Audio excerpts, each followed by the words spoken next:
Nouvelle petite page avec le gabarit Kyoto. Alors, comme d'habitude, je commence par faire la mise en page avec mes photos. Dans cette mise en page, il y en aura 5, 3 qui se voient quand on découvre la page, et puis 2 qui seront cachés sous cette forme supérieure là qu'on est en train de voir.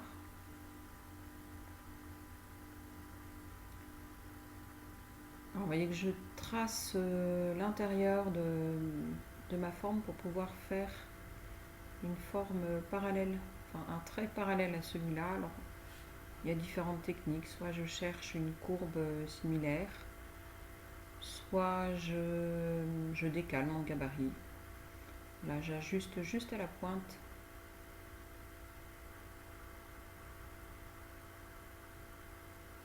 par rapport à la forme du gabarit. J'ai pas besoin que le gabarit aille vraiment jusqu'au bord. Et là, vous voyez, je décale mon gabarit.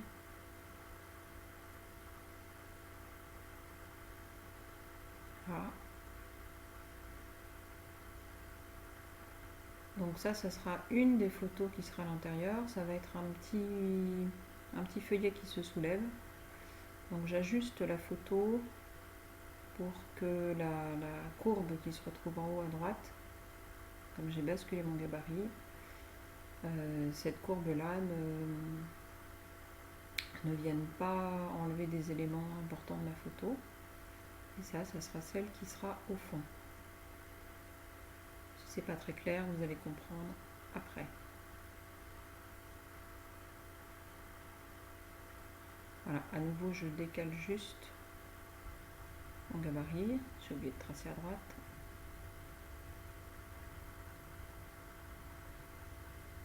Et je découpe.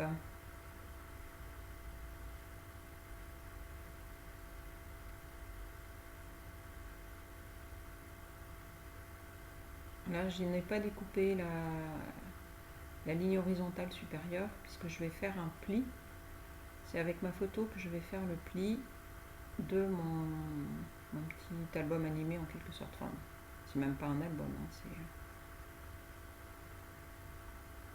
juste une photo qui va se relever. Et j'avais pas envie d'intercaler un papier, donc j'ai collé mes photos l'une contre l'autre.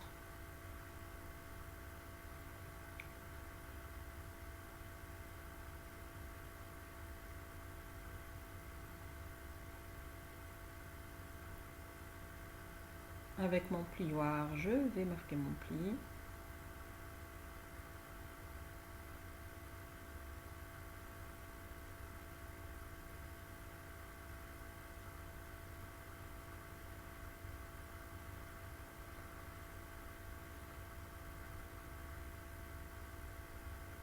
Voilà, je regarde par transparence où arrivent les traits que j'avais tracés par rapport aux lignes du gabarit. Je mets un petit peu plus de swatch que d'habitude. Voilà, cette photo, je ne l'ai pas découpée tout de suite. Parce qu'en fait, comme je n'ai pas mis de papier, je voulais vraiment que ce soit bord à bord. Comme j'ai décalé ma photo pour ne pas couper les bras de ma fille, ben je rajoute un petit morceau de papier. Quelle couleur est-il là? Craft. Voilà, et je viens recouper bien comme il faut ma photo qui dépassait, donc j'ajuste. Et celle-ci, elle va venir au fond, et normalement, elles sont bien comme il faut. La petite languette, je vais la rabattre et je l'encolle avec de l'adhésif double face Lily Pot de colle.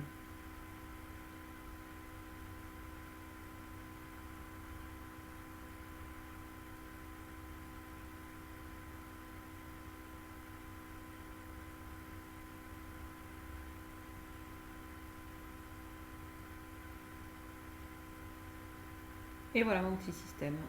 Donc si vous refaites la même chose, ben, pensez à mettre la photo en haut à l'intérieur, dans le bon sens.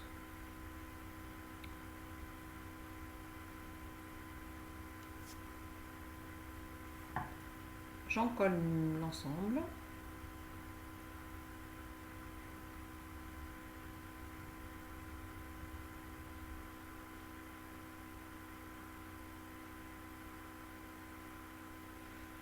Et vous voyez que j'ai complété avec des morceaux de papier. Donc là, je suis allée un peu vite parce qu'il n'y a rien de très compliqué.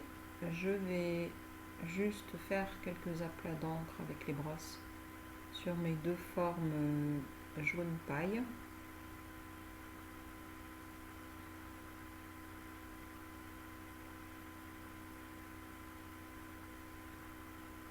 Je vais faire un premier passage avec une encre mangue et un deuxième passage avec du café latte.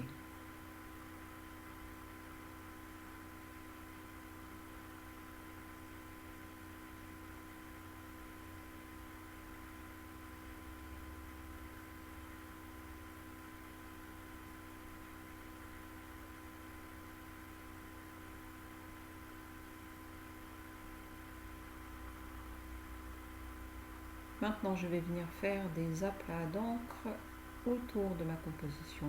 Je reprends les mêmes couleurs, là, à savoir café latte. Je n'ai pas repris mangue.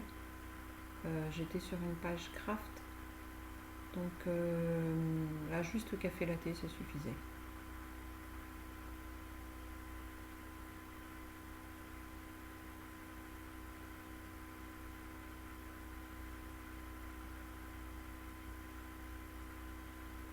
Et maintenant, place à la déco. Donc je choisis une des scénettes imprimées.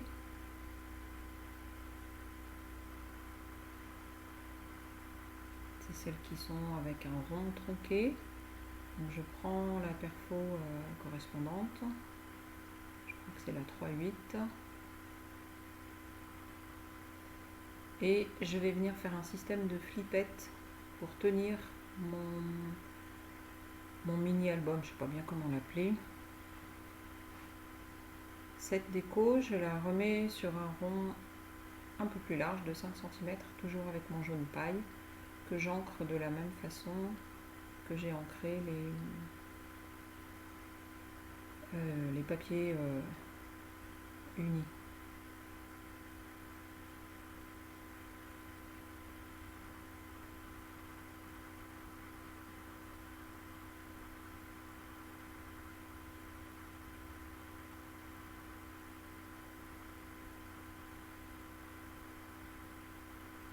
Jusque là, rien de très compliqué.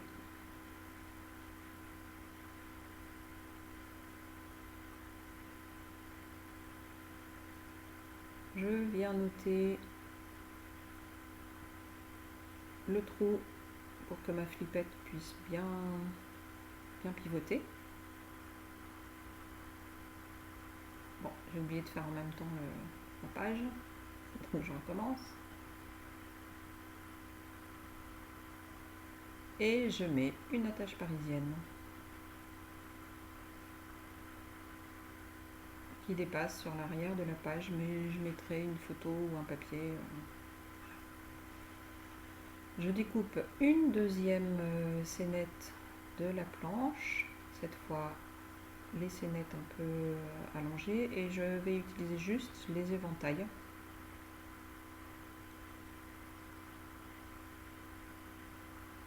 Je viens rajouter un rond de la même taille jaune paille, un rond comme mon papier imprimé en 3,3 je pense, et puis je fais des petits points à main levée autour de ces deux ronds pour un petit peu retravailler mes scénettes. Ça fait toujours un travail un petit peu plus fini. Après, les scénettes brutes, elles se suffisent à elles-mêmes, mais c'est pas mal de les retravailler aussi quand même. Alors ensuite, je voulais pas faire un cadre parce que si je le faisais passer en bas, comme j'ai ma petite, mais là les enfants qui sont à 4 pattes pour faire la pyramide humaine. Si je mettais un trait pour faire le cadre à cet endroit-là, ça faisait vraiment un effet brochette. Du coup, j'ai décidé de faire plus un aplat autour du papier colorant positionnable. Faire une zone en fait qui vient visuellement soutenir la composition, mais qui est moins marquée brochette qu'un trait de cadre. Avec les outils pompons, je viens ombrer un petit peu ma craie. Ça permet d'aller un peu moins loin que quand on utilise le coton à démaquiller. Et pareil, je viens faire le même système sur mon papier en haut. Ça casse un peu ce grand aplat de papier imprimé. Et je rappelle mes petits points comme sur mes figurines. Alors je ne vais pas aussi loin que les aplats. Et la petite touche finale, juste une perle adhésive qui vient rappeler la tache parisienne qui est en haut et les petites perles qui sont sur la page, sur la scénette. Voilà la page terminée. Et des zooms sur les décos comme d'habitude. On se rend un peu mieux compte des couleurs. Voilà, j'espère que cette courte vidéo vous aidera à faire une page similaire. Et je vous dis à bientôt.